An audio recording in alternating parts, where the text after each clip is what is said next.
বারুইপুরের ছোট্ট শিশু 10 বছরের কুঁড়ি, বয়স ছিল পুতুল খেলার, পরে রঙিন চুড়ি।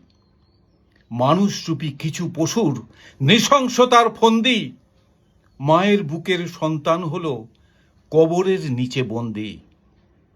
সরকার যায় সরকার আসে, বদলায় শুধু রাজা, বদলায় না কো নারীর জীবন, দোষীরা পায় না সাজা।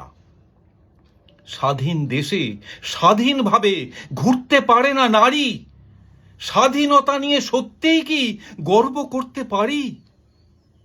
ধর্ষক শুধু অপরাধী নয়, সমাজের ঘুণ পোকা, এরা যতদিন থাকবে জীবিত ধ্বংস যাবে না রোখা।